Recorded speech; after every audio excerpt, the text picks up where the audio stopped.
Hi, this is Sue Jackson here with another Friday Reads.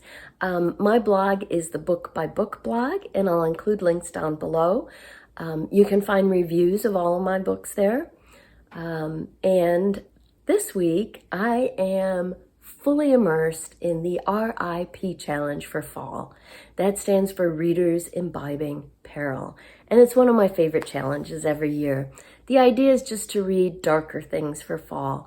Mysteries, thrillers, ghost stories, dark dystopian, gothic, whatever you want. It doesn't necessarily mean reading like horror or super scary things. I'm kind of a scaredy cat, so any RIP challenge, any fall for me must include a ton of French book. I love her Dublin Murder Squad series. And this is book 4 in that series, Broken Harbor. Now, even though it's a series, you can read them in any order. Each is a standalone story, but she very often will take a minor character from one book and make him or her the main character in the next book. So I do like reading them in order just to get all those little links and hidden hints. So Broken Harbor focuses on each book focuses on a particular detective in the murder squad and one case.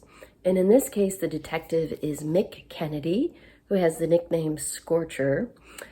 He's a very good detective, so his boss puts him on a huge case that has just broken. It's an entire family that's been attacked in their home. Very horrific scene. And the husband and the 2 kids have all been murdered.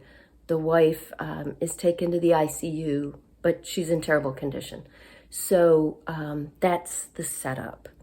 And Mick has a new partner, a rookie named Richie. And the 2 get along pretty well. Mick is actually surprised that this rookie is as good as he is. So they begin investigating the case. Now, as in many situations like this, one suspect is the husband. They always suspect a family member.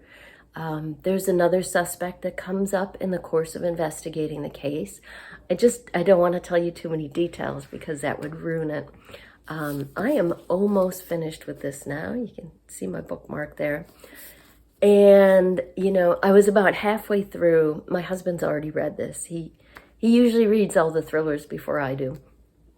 And I was about halfway.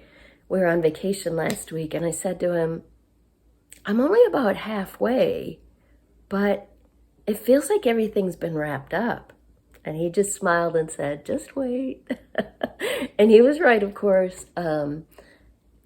Lots of twists, as always with Tana French.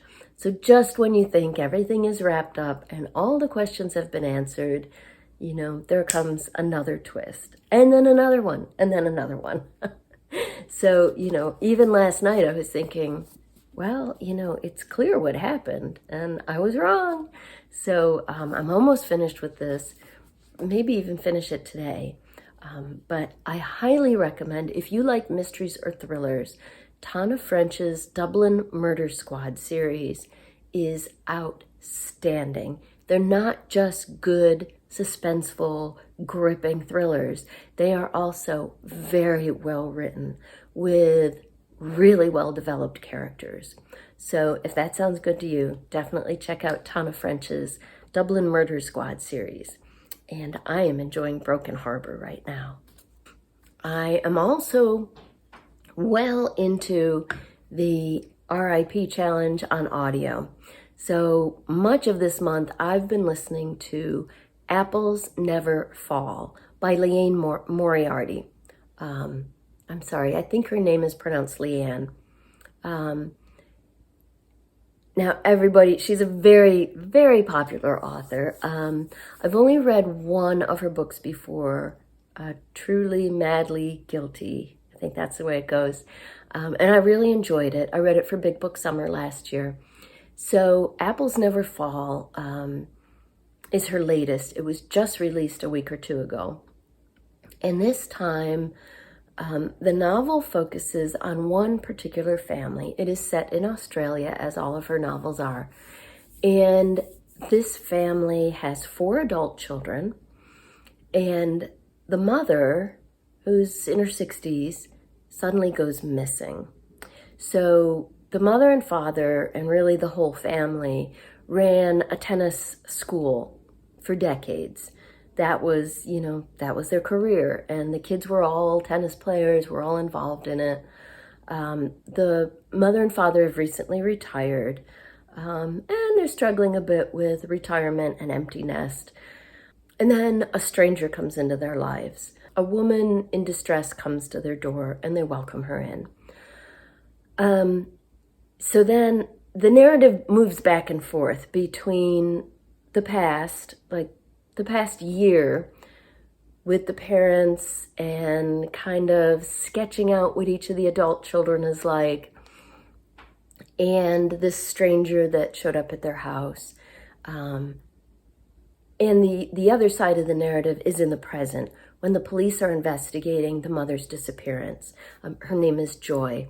So even the children don't know whether there's some indication their mother might have needed a break and taken off on her own, though she's never done that before, or whether, something terrible happened to her. So the police are investigating. The narrative moves back and forth between the past and the present, each of the 4 adult children, the detectives. So it's a mystery, but it's also a very intricate family drama. And of course, the further you get in the book, the more you learn about each member of the family. So I'm really enjoying it. That's Apples Never Fall by Leanne Moriarty on audio. And that's what I'm reading. What are you reading this weekend? I would love to hear about it. So let me know in the comments down below.